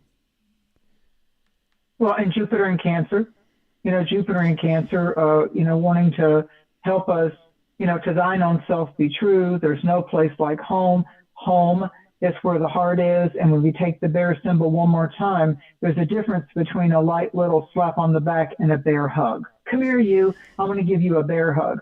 So it's got to do with, this is the deeper hug. This is, again, the symbology of looking at an X-ray. You looked at your skin, you looked at your eyes, you washed yourself in the shower, you brushed your teeth and all that. Then you go to the doctor or the dentist or the chiropractor and you get a picture, the hospital, whatever, they run tests and you get a picture of what's going on inside of you. And there's an investigative team of specialists that are wanting to help restore and get you better. So it's an inside job. Scorpio's the X-ray, Scorpio's the MRI, Scorpio's the answers. Even though both the health professionals or the shaman or whatever, the shaman pulls it out of you. The X-ray technician and the doctor or the nurse or the chiropractor shows it to you and does a little definition, your star map. When I'm working with someone's celestial star map, I'm looking at their starry X-ray of this particular moment in time they chose to have an earth experience with the spirit that they are, that they always will be. We are wedded. We are one with the I am, the spirit, the almighty I am. And so right now, as we're going into the ending of the growing garden season and the preparation of the cooler months ahead, or the different kind of growing things like potatoes versus, strawberries. So we're coming into a different kind of thing of what the garden will bear, where we are weeding the garden, extracting whatever it grew, collecting the acorns or the hazelnuts. You mentioned I think that you mentioned the totem that really, it caught me psychically, Nicole, when you said here in Colorado, the aspen tree. So I'm going to look up, here's what you type in your search bar, whether you have Brave or DuckDuckGo or whatever, or Grok or AI. What is the spiritual meanings of the aspen tree? So there might be a tree that's associated with your particular time that you were born on this earth for this lifetime, or a celestial sign, or particular colors like Libra. The balance color to Libra is the root chakra, the reds. That Libras feel very powerful in red. That's the natural color for Aries. So, but Libra's softer side has to do with the palest of pink, almost like that iced pink. It's like there's iced blue and iced pink. It's almost like everything that has to do with, even though I'm feeling very feminine or yin, this is the magnetic draw of the goddess or the princess or the girl that's going to sing in the choir. This has to do with the Vestal Virgin that we came out of in Virgo, and this is the young maiden, the Renaissance, the medieval, the rites of spring. This is when she's coming into, beginning to have some kind of understanding that she's not just that little girl anymore. She's coming into the enchanted beauty that she is. And so the Libra balance is, will you look within with all this Scorpio stuff? Take a little further, few leaps of faith, motions, actions, Aries, take the action, summon the courage, get back up in the saddle again. This has got to do with, I feel more empowered by being able to be brave enough, Aries, summon the courage enough, due diligence to do this on a daily, weekly, the next 30 days anyway. It's our signature, our star signature. I'm going to honor where I know that I need to close the door. I told you, emotional and psychological closures are going to happen. And the death of something isn't always a bad thing. So Scorpio's saying time to let it go, or at least loosen the grip that you have on it. Stop with the, there's a difference between an insecure holding on to something or a fear-based, I just can't let it go. I just can't let it go. Well, okay, let's start there. At least be willing to look at, can you define for me, if you can't let it go and you're angry, resentful, or it's hurting you and wounding you, what is it giving you? If you can't let it go, explain to me the benefits. That's how Libra and Scorpio get together with it. They open up a dialogue of, how can you say that to me another way? How can we, in the face of the struggle or the battlefield or the shadow, how can we then also bring some light on the subject? X-ray. Yes, X-ray for sure. And this is where you really do have to allow honesty to prevail over niceties. Yeah, So yeah, yeah. this is one of those times. So maybe we should just jump into the all signs now and let you kind of take the steering wheel over what everyone's going to expect individually. I mean, to as much degree as you can. Obviously, this Yeah. you don't have people's charts in front of you, but No, yeah, as Nicole and I both know. I mean, I said just the other day to a couple of people that were asking me about my journey and how many years and decades in astrology, and I said, there is no amount of money on earth that someone could pay me in this third dimensional realm, this lifetime, to teach them astrology. It's, when you're in your fourth decade of this and you're still delighted that you're learning new things and you're not getting bogged down by it, it is such an intense tool. And again, I have to reiterate that to people when people say to me, I don't believe in astrology. And I'm like, well, neither do I. But sometimes you need a shovel, and sometimes you need the tool of a screwdriver, a Phillips or a flathead, or maybe a chainsaw. And so you take your 12 best tools that you like to put in your storage shed out there that help you do at-home maintenance. That's what the 12 zodiac signs are. And they have little nice stories about them that tie in with the constellations. And I didn't name those constellations, but kind of fits. And then there's 4 elements of fire and earth and air and water. And our human body has a lot of that kind of stuff going on. And so when we're in our heads too much, it's air. And when we just can't get, the chains of feeling sad all the time, that's water. We summon our will, that's fire. And we do the work, that's earth. So now we're in an air-fire combination. It's yang. It's take action. It's become the director, rewrite the story, take a bold chance, and have your ducks in a row type of a thing. Do the research, but you got to take the action. Aries is all about, it's time to take action. It's just like on the movies, that action, and they put that black and white striped clackerboard that they do, and they start to film, and the actors start to act. So as Shakespeare said, all of life is a stage. It's time for you to rehearse and then actually take on the object of desire or what you're going to actually let go of. And maybe you're moving out of a Western and you're going into a thriller. Maybe it's going to be a detective mystery type of thing that you solve. But I guarantee you, nothing about this full moon into November is going to be boring. Oh, no. She mentioned the Fool card. There's the Emperor card in the tarot. And there's also Temperance, the 14th degree archangel, the archangel on the 14th card. So it's also about that balance, and strongest for Aries Libra. oh, sorry, Mary. I've had to mute my mic when you're speaking because Oh, you're getting picked up through my headphones to my mic, so I apologize for that. But yeah, it's yeah, this is definitely one of those times, everyone, to pay attention. And astrology is one of those great tools that, I think people are looking for the kind of accuracy that maybe someone who's psychic can sometimes have. And that's not what astrology is about. It's about patterns. It's about understanding certain patterns that can come in and what can be possible. And it gives you enough information for you to prepare and know how to work with the energies, which is ideally what you want. Because if we all knew exactly what was coming, this life wouldn't unfold the way that we would the way we hope it to and want it to. It'd totally take away the human experience. So, right. yeah. That's good. Yeah. So with That's all that, good. So, that said, I'll let you jump in. So we've talked so much about, which I feel that Nicole and I work in union with very well. We'd rather than you just focus on your sign.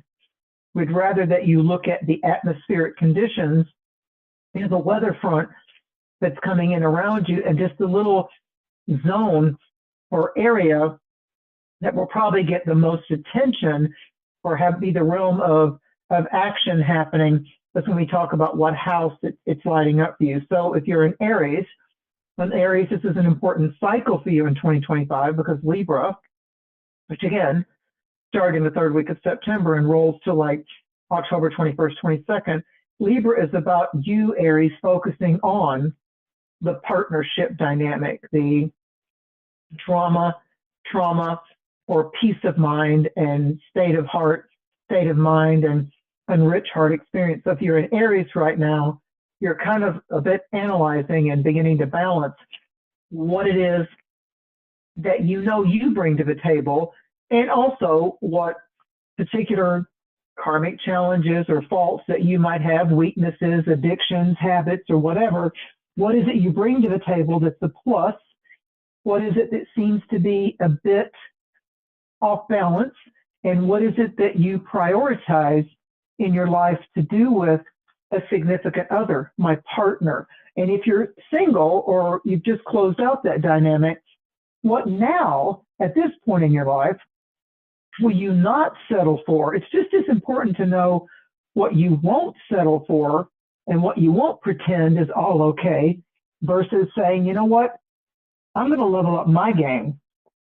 I've done some shady things before. I've avoided certain confrontations, because Libra and Cancer and Pisces by nature kind of want to avoid confrontation. So when we get one of these cycles, like right now we have the Libra with the Aries Full Moon, we get one of these cycles, it can bring things to the surface, as Nicole say, that we do need to address, that we can't put off and procrastinate anymore. And that can be kind of like a tense, provocative cycle. It's like, oh my God, I'm going to have to deal with something. I was hoping this day, I knew this day would come, but I really didn't hope it would be today.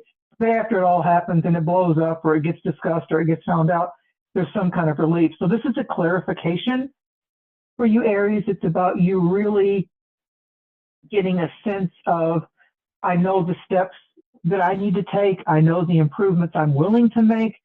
I face some of the things that I see differently now rather than 5 years ago or 6 years ago. So Aries, it's a stepping up cycle for you. And again, if the zodiac starts with Aries, this full moon, even though the sun is in Libra, this full moon is the new year of full moon cycles, because it's our full moon in the sign of Aries, the first sign of the Western zodiac. So this full moon in October, which Farmer's Almanac is saying is the harvest moon, this full moon in Aries has to do with 6 months from now. That's when the full moon's going to be in Libra, where the sun is right now. So this is, and I like Nicole's words the best, this is an initiation. This is transcendent. This is transformational. So if you know Aries parents or kids or running buddies or friends or lovers, the Aries around you right now are the first sign that are going to really be going through the impacts of all this energy we've been talking about today, and that you can continue to benefit from if you replay this YouTube as you go throughout the October into November cycle of 2025. But for Aries, it's about defining where you feel like you have the peace that passes all understanding. Like, I can go through a stormy time or a rough time with my partner, but you know what? I've got their back, and I have a security here that they're not going to betray me, that they've got my back, that we're being authentic with each other. And that's where the doors could open more or close for you, Aries. If you're Taurus, this is a 6th house supermoon. A lot of Taurus risings and Taurus people that I know have kind of needed to take a step back and kind of restore and replenish themselves. Scorpio, we've been talking about, that's the balance opposite polarity sign to Taurus the bull. So Scorpio, all these planets in Scorpio, Mars opposing your Taurus planets, are saying this is where something could be beneath the surface that you need to fix or work on or be healthier with, whether it's your stomach or your neck or your bones or your muscles. Maybe you're too lethargic. Maybe you've been too sedentary. So this is like, look at your dietary choices. Maybe there's too much protein. Maybe there's too much sugar. So for Taurus right now, it's a very personal health-oriented, routine shifting type of cycle. And so Taurus isn't always initially going, yippee, when they have a sudden change in their routine or their scheduling. They like the security of what a schedule or a routine or a timeline gives them. They like that. Earth signs like that. So for you, Taurus, it's about step back from anybody or anything once you've been out there performing or doing or committing or moving through some kind of decluttering this or letting go of that or moving or whatever. Taurus, or performing, like I said, Taurus right now, it's about, you need to take time for you. You need to let others love you. You need to have some solitude. Scorpio's all about that. And Taurus needs to kind of just feel comfortable in their own jeans, their own boots, their own shoes, their own space. If you're Gemini, this is a fifth house stimulus. And so Gemini's got, you've got the planet Uranus coming into your sign. It's like dipping its toe in the water. And you've got Pluto in Aquarius. It's now another air sign. The air signs are Gemini, Libra, Aquarius. So right now there's a lot of odd things to consider, or getting the wheels in motion, or all the parts to fit and the belts to work. And then when you turn on the switch, it turns on. So I think initially in the first half of October, for you, Gemini, you're solving a lot of things that kind of went wonky or were really intense at the end of May and at the first week of August. So I feel like this is where you can start to not worry about that friend's health or, that person's journey. I feel like for Gemini right now, it's like, okay, I did that and I took that and I let go of that and I fixed that. So right now it's a time, Gemini, for you not to be looking at so much, what are all the projects I could cram into the 12 hours I have today, because maybe hopefully sometime I'll rest and my mind won't be going blink, blink, blink, blink, blink, and I got to take something. So for Gemini right now, it's about just, if you could, look at the effervescence of a puppy or a kitten or a younger child, like not so much the, I got to find myself and I'm going to be arrogant in the meantime, teenagers, but kind of like the out of the mouth of babes. If you can be around a toddler, or there's some kind of little movie or TV show that you just find yourself falling in love with that little creature that's so curious and bumbling around on this new place called Earth life. So if you're Gemini right now, out of the mouths of babes, observing a child in a sense of, wow, what makes that kid scream? What makes that kid tired, so tired that it would risk, getting in trouble with its corrective parents type of a thing. So from the eyes of a child, out of the mouths of babes, that whole perspective of your one generation, and there's a couple of them under you, and sometimes we have cycles where we're learning about from people older than us, or our elders, as they say in First Nations cultures. And when you have a strong Saturn in your chart, you want to learn from people older than you. You want to learn from people that have more experience than you. Instead of, you want to listen to the person that knows that car. You want to learn from someone that's had boots on the ground. So for Gemini right now, you might also be put in the position to be someone that specifically explains how the wheels go round and round and the techniques of things. If you're Cancer, the Crab Moon child, this supermoon in Aries is a fourth house dynamic. And so it's home, it's hearth, it's fix it, rearrange it, correct it, modify it, improve it. And it's more to do around your grounds, your home, your base, the mortgage, the apartment, are you going to decorate for Thanksgiving or Halloween or come into Hanukkah or Christmas? Now think about it. But until we get to winter solstice, it's all still the season of autumn in the Northern Hemisphere. So Cancerians right now are planning about their harvest diet, their nutritional requirements, how the year is shifting in temperature, as we talked about in the beginning of the show. So for Cancerians and children of the moon, this cycle has already got them thinking about spring and summer of 2026 and how they're going to plan that. Then once they kind of get a little bit of a sketchy outline on that, or perspectives or some bullet points, then they know they can really delve into Thanksgiving seasons and whether it's Canadian Thanksgiving or North American Thanksgiving, then it can be a soft rain instead of like, oh my God, I'm out of time and my schedule's too crowded type of dynamic of where Hanukkah, Christmas, Thanksgivings, and those kind of things can be, and even Halloween celebrations. So it's more about getting your home positioned for autumn and winter Cancerians just kind of prep that when you go to the store. Think about, okay, what do I want for January? What do I want to be able to have in my pantry for February? I want to prepare in harvest time when I might be in the cold parts of the year. So it's all about practicality with you Cancerians. If you're Leo, it's all about how you're thinking, how you're reframing it, how someone let you know or didn't when it came to something that was provocative. Emotionally, it's about, do you feel insecure to express your way? Do you feel like that you're a victim? Do you feel like that too many things have hit you all at once? And is that you're changing archetypes, Leo, and you're not going to be the victim. You're going to come in to be the compassionate educator, or you're going to be able to have such a humanitarian boost from Pluto and Aquarius and all these Scorpio planets squaring at you, but you're just like, I want a different avenue of my purpose and the expression of my purpose right now in my life, regardless of your age, Leo. So whether you're a teenage or you're going into your 7th decade, for Leo right now, it's about, I need passion in my purpose. Leo's the heart chakra. Leo's the violets and the golds, and finally being able to believe in themselves.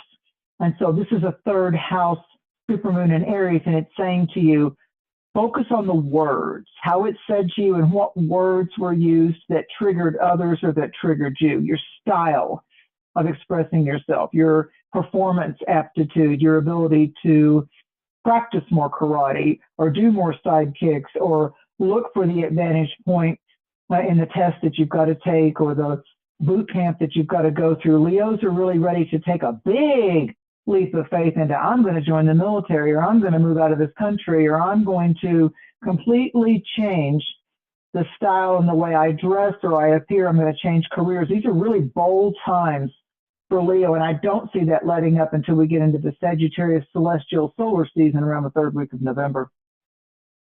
If you're Virgo, happily, because all this stuff, the eclipses of Pisces and Virgo have been hitting you pretty hard, bringing in some great tension relievers and more competent answers for that part of you that overanalyzes it or overstresses about it, Virgo. But a 2nd house full moon, supermoon starting off this moon cycle adds a lot of Mars power to your ability to streamline, negotiate, differentiate, and prioritize what you see as an investment of your time and or money, and what you see as something that is taking too much time or trying to get too close to your assets. So I feel like your Libra season celestially, Virgo, has to do with, I'm done with that. I'm more into this, and I need to position that because that's going to go up on the shelf. That's a back burner, or that's going to be moved on down the line type of thing. So Virgos are looking at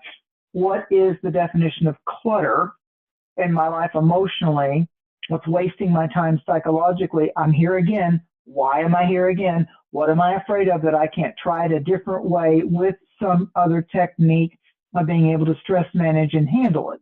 So for Virgo right now, it's transactional and negotiating, and Libra helps you find the balance of the salt and pepper shaker. Either one, too much of either one overwhelms the actual taste of whatever it was supposed to be.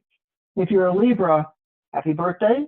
This is your solar new year for those of you born at the latter part of September and up until the 3rd week of October. This season has you thinking about assets. It has you thinking about what you've let go of and what it has helped you to acquire or to achieve. And so the Libra focus right now, the spotlight is on you. It's center stage for you. It's what do I want to commit myself to, and what do I feel like has potentially been pulling me away from my authentic self, what's been draining me, where have I been allowing toxic behaviors out of myself or other people around me, and how might I create a new avenue of progressive change. So it could be anything for you, Libra, but because we've got so many placements, celestial instigators, question marks and exclamation points, these planets, especially Mars, bouncing around, and the sign right after yours of Scorpio is bringing up where you've been insecure financially, where you feel like that you've sacrificed yourself in order to have the roof over your head, or not be in your car or on the street, or have, even though it's a crappy relationship, at least I have some kind of financial support. So a lot of that's going to be going on with you, Libras, as far as is it too high of a price to pay? At what cost? At what price of my energy and my wellness? If you're Scorpio, this is your egg, your embryonic time. Until we get to just after that new moon, when the sun and moon are both in the start energies of Scorpio, at the early degrees of Scorpio over October 21st, 22nd, this is your labor before your birth. So the third week of October starts the birth cycle, the birthing cycle for what's supposed to be a priority for you Scorpios. But when we get to September 21st, September 22nd, if you've got a Scorpio rising sign or you are a solar Scorpio, you were born in the sign of Scorpio, that's a solar Scorpio, then this has to do with, some would say, past life experiences. Some would say transactional hypnotic results. Some would say whatever you've disassociated from psychologically, and all of a sudden that trauma or that memory that was locked deep into your subconscious, you had to go find some kind of place to cope and dissociate because the trauma was so high. This is a cycle for Scorpios where they're allowing that to die and to be buried. More importantly, I'm done with that. I'm burying that. I'm going to turn that to ash. I'm going to cremate that, and I'm going to let that rise. I'm going to let the candle and the drum and the ceremonial fire, I'm going to write it down, which are what a lot of fire ceremonies are. I'm going to write down what I'm ready to let go of, Scorpio, this emphasis in Scorpio, and I'm going to throw it into the fire. It's an Aries supermoon, full moon, and I'm going to light a candle, and as I light the flame, I'll speak with God, I'll speak with the Almighty, I'll speak with the all that is, what it is that I'm ready to let go of, what I want to see released from my life. I'm not going to fear it anymore. I'm not going to let it shadow base me or haunt me. I'm not going to allow the toxicity seeds to stay in there and take root anymore. I'm giving it up, and holy divine, almighty I am, I summon you to help me, join me in this collaborative partnership, win-win, Libra season. I'm asking you to be my partner in this. I want some soul power. So that's what you Scorpios are going through right now. What is it I'm ready to release and bury? What is it I'm ready to cover up with dirt? That's it. I'm done. It's buried. I'm moving on. That's the intensity for you if you have a lot of Scorpio stuff going on. If you're Sagittarius, it's an 11th house dance, and so it's the magic and wonder and curiosities of life. You know, this Aries moon is compatible for you Sagittarius even more than Leo. And so the Sagittarius dynamic is, how might I be a support system or a friend? How might I be there for that person when I find myself in times of trouble? I want to be, that's just what you do. I had one Sagittarius, a comrade of mine, that really went out of their way to be with someone that went through a sudden health crisis. And I said, wow, with you working and everything, what an incredible commitment and priority you made. And his answer was, as a true Sagittarian, that's what you do. So Sagittarius always reminds me of Robin Hood and his merry men, all for one and one for all, and Maid Marian, and the whole dynamic of those men in the Sherwood Forest. And maybe you Sagittarians can kind of like watch a YouTube or a little movie, or even if it's an old-fashioned kind of movie about Robin Hood and his merry men, you know, one of the black and white ones, like really go back in time and go, let me just sit here and see what character I identify with and which one that I like the bow and arrow, and I like letting the arrow go on its quest for truth. That's the whole Sagittarius cycle. So it's your dreams and it's your wishes and it's your goals. And what's your definition without judgment? But who is it that you really know, Sagittarius, that is a true soul friend? Even a friend that will be strong enough to disagree with you or strong enough to take another opposing opinion, all the while without disrespecting you. And a true friend you can agree or disagree with a true friend, Sagittarius, as long as they have respect for my idea is valid too. My feelings are valid too. And certainly if we agree, Libra, on the win-win of the fire of our commitment, Aries, then there is no battle. There is no battle. We either find common ground or we don't, but we're both seeming to be, if the problem is written on the board, maybe we're just coming at solving the problem in a dualistic type of way, and that might further the reward. If you're Capricorn, it's 10th house, it's the top of your chart, it's goals, it's objectives, it's outcomes. It's about maybe you have to rearrange this or let go of them or take them out of that department or negotiate, bring the price down a little bit in order to make the whole thing move. And even though you reduced your price, maybe you're not hanging on to that product or that real estate for 7 more months because you moved it by bringing down the initial asking price, the car or whatever. You brought the price down so you're not still got it in your garage, or you're still sitting somewhat stagnant because you're too locked into Scorpio, to Taurus, what I can't let go of. So Pluto is saying it kind of evens out if you reduce the price a little bit and you sell it in October, November, rather than wait until next February and you're still storing it and housing it and paying the mortgage or the rent of that apartment or whatever it is. So if you're Capricorn right now, you're looking at how can I be better? How can this be better in my life, and how can I better it? That's a whole 10th house thing. For depending on your age, it can have to do with dealing with the CFO or the CEO.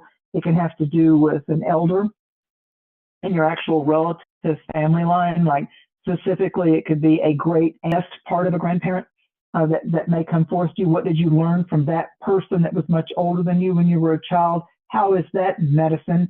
How is that alchemy serving you well now at whatever age that you are right now? And if you're a teenage, do you find that there is an aunt, an uncle, a cousin, or a grandparent, or grandmother, grandfather, that you just seem to feel like that you are your best self when you're there, that there's nothing frightening, and that's where I want to be. So it's about the wisdom givers and the wisdom seekers. When you've got Libra, this Libra energy dancing Capricorn in the top of your chart, and it has to do with the cross we bear. You're able to take something that's been a monkey on your back or a cross to bear off your back before you get to the 3rd week of November. Capricorn, there's some type of a negotiation or a meeting between boss and employee, or raises or promotions, or how about if I get changed to another department? I feel like I'm stagnant here. There's some kind of negotiations that are going on somewhere with your talent expression, your career, your job. And it could be patriarchal father figure type of issues. And what makes you feel secure there? What gives you a firm footprint of integrity in this walk of life? If you're Aquarius, it's 9th house. You might want to go to the art show, go to a concert, do a spiritual retreat, some kind of journey. Not all journeys are physical, but for you, Aquarius, I could see you fantasizing about a little Bahama vacation, or maybe a waterfall, or mountain climb or something. Opposite, probably, Aquarius, opposite of the type of environment that you live in. The bigger picture, I think, for you, Aquarius, with Pluto in your sign and Mars and all this Aquarius stuff putting a big stimulus on you, is I feel like that this is about a huge life commitment, huge life directional shift. It's like when someone completes whatever training or high school or college or a skill set type of thing, and they're like, wow, I just got an offer in New Zealand. Or wow, I was born in Australia, but I'm going to go to the States. So there's some shift of big life change that I feel like starts this autumn, initiates really, even if it's the seed of an idea or the birth of a passion or a desire of like, can I do that? Can I be that damn bold? Can I be that adventurous? Can I do that? Can I be Tarzan? Can I be the first person on Mars? Would I do a biochip? What about med beds? I mean, all these futuristic things, and do aliens exist? And how come I keep having that same dream? So it's simultaneously a very psychic, spiritual, soul skill developing time for you Aquarians, but it also could be that shaman or that preacher or that rabbi or that preacher that absolutely just lights a fire in you. And I love the word inspiration, because to me it's a play on words of how spirit within us, in spirit nation, inspiration. It's just like I feel like I'm revved up, or I feel like I got fuel points, or I feel like the accelerator happens, and does always when I feel the truth and the interaction with that which is sacred and supernatural and holy for me. So the Aquarius factor right now is that it's the supernatural, the paranormal, and not for applause and giggles and stimulus, not the Ouija board and not going into the graveyard. I'm talking about you really have a visitation. You really have a message. You hear the shofar, you hear the trumpet, your sacred guardian angel appears to you in a dream. You have a dream that seems so much stronger than a dream. I really felt like I saw my dog that passed away. My grandmother came and talked to me. I saw my future self. It's that kind of a dream that jumps timelines and brings back for you medicine and inspiration, and you just go, wow, I never looked at it that way. Dang, that is so good. So it's stimulus cycle for Aquarius. Yeah, really, really stimulating with Uranus and Gemini and all that kind of stuff. And Pisces, with Pisces, it's eighth house, and the eighth sign is Scorpio. The eight on its side is the infinity symbol. What goes out cycles back and comes forth. The best description I ever had of someone, and I think it was a Greek friend of mine, said, the figure eight, the infinity symbol, is just simply the old-fashioned symbol of a halo with an intersection. It's a halo with a twist. The lines meet. And I loved that because I see the infinity symbol for you, Pisces, and Saturn and Neptune dipping back. It's like the boat, you take the boat back to the shore one more time, Pisces, to finish getting some of your stuff. And this is the lightest load. This is the final remains of what you want to move from one island to another, one continent to another, one relationship to another, one family cleaving to in-laws or whatever. You find you're in foster care and you get a real home. You were once thought you were orphaned, and you meet your biological parents, and you realize that the parents that got you were the parents that were the blessing. So there's something about the orphan and the adopted energy around Pisces right now, that you are never orphaned from the divine.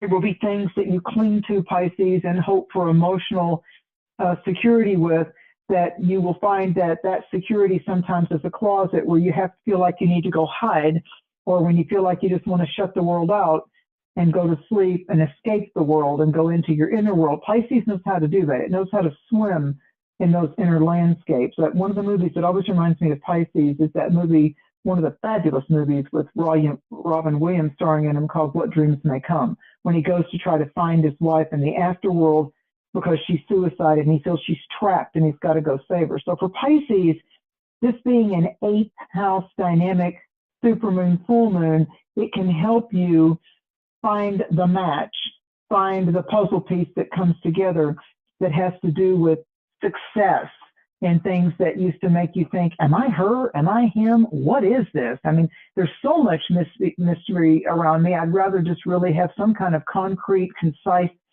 solution, answer or something, and then maybe I could take it from there. So for Pisces, there's been a whole lot of ups and downs and mysteries and hidden pieces of the puzzle and what's really going on here anyway, besides what I'm being said for the last 3 years. And now I feel like with an Aries supermoon, full moon, Aries is the sign after Pisces, and especially for Pisces, this whole dynamic is when you look at the Libra energy of the eighth house and the Aries energy of now you step forward. So I feel like Pisces is one of the most profoundly influenced by this particular full moon cycle, from this full moon in early October to the full moon that happens in early November, and taking us through the new moon in between there of October 21st and 22nd. I really feel this emancipation. I feel like this, like, wow, that was one intense, rough ride of a commitment. And it's almost like when people say, you know what, at this point in my life, it's time for me. It's time for me. That's what I see for Pisces. This is my time. I've done so much for others. I've allowed that and them to take the big bulk of my hours of my days, and it's time for me. It's time for me. So it's like the death of the old Pisces, and simultaneously the egg burst open with the new creature. Oh, wow. Thank you so much for taking us all through that. I can see in the live chat, there's a couple of Virgos there who definitely felt the last eclipse with that South Node. I know that one was a big one. So, um, this eclipse is again, remember, it's not eclipse, this full moon is culminating a solar eclipse earlier this year. So, is that correct? Yeah, we had our last Aries solar eclipse. Am I making that up right now? Why do I have like a? I came out of no. Listen, the Aries new moon solar eclipse at 9 degrees was March 29th. March 29th. Yeah, So this full yeah, because it was moon, right on my this full Venus. moon, yeah, yeah. This full moon is taking us back to where was our head, if we can even remember. There's been so Yeah. much intensity. Oh my God, in the world and personally. But if you can think back to after Easter, I think around the Easter time, if you do it around holidays in this country, Passover, Mm-hmm. Easter, that whole thing. If you can go back to that time and say, who was I with? Do I still live there? Am I still with him? Oh wow, look at where we are and what's going on now since the end of March 2025. Yeah. Okay. I had a little bit of a brain fart there. Okay. That's okay. That's a lot's okay. been a lot's been happening. So, thank you very much, Mary, for taking us through all My of that, pleasure. and to everyone in the audience, thank you for showing up to the live. And if you're listening later on, don't forget to hit that like button, comment, let us know how this full moon is activating for you. Come back in a few days as we get closer to the 6th, 7th, when this full moon is going to culminate. Again, for those of you who are in North America, or at least on this side of the world, it will be happening in the later part of the evening on the 6th. And of course, if you're on the other side of the pond, it'll be happening in the morning of the 7th or into your afternoon. So, that I think also, I want to say, those of you who are going to feel this full moon the most are any of you who are in the cardinal signs. Okay. So if you have any Yeah. personal planets, your ascendant, your sun, your moon, your Mercury, your Mars, your Venus, any of those in Aries, Cancer, Libra, or Capricorn around 14 degrees. So anywhere between 10 to 18 degrees or so, you're definitely going to be feeling the impact of this full moon. So just buckle in. But again, remember, this is something that is telling each and every one of us that we have to look at. We cannot avoid the things that we are seeing, the things that are coming up that are truthful. This is beckoning and also a reckoning for initiation to transformation, for change, to get to truths that have been evasive until now. And again, look for potentially hidden agendas, your own hidden agendas of other people. That is definitely something that could be coming up during this full moon, but they're coming up for a reason. Okay, things need to get exposed. And so Mars in Scorpio loves to expose.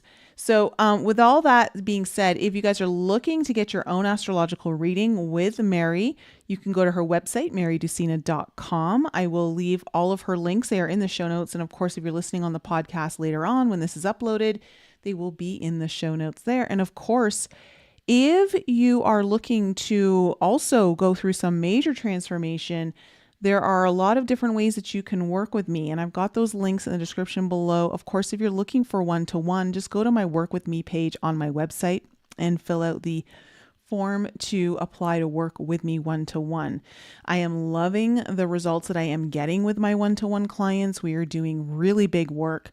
So if you're looking for that, that is always available. Of course, if you're a toe dipper, the Divine Data Drop is definitely the way to go. As for the next retreat, there is definitely some things that are getting restructured now. I will still be holding a larger retreat setting, but I did really love the more intimate, smaller group setting we did have for this one. So I am looking to do more frequent retreats with less people, smaller locations, more intimate, that have double header journey nights. So 2 mushroom journeys. I will let you know and keep you guys posted as those come up and are ready to be announced. If you are looking to get a heads up on that, just send me an email with 3-day 180 in the subject heading, and I will put you on a list to get the information right away. Guys, I love you. Have an incredible week. we're entering into October. We are in the the fourth quarter now of 2025. 2026 is around the corner. This year of change is almost over and we'll be finally heading into a 1 year. I am so glad that this is the 9th month. This is all about endings right now. So take heed with all of that. And Mary and I will be back with you next time for the full moon in Taurus, one of my favorite full moons. And we will be back for a live broadcast on that, hopefully. Love you guys. Have an incredible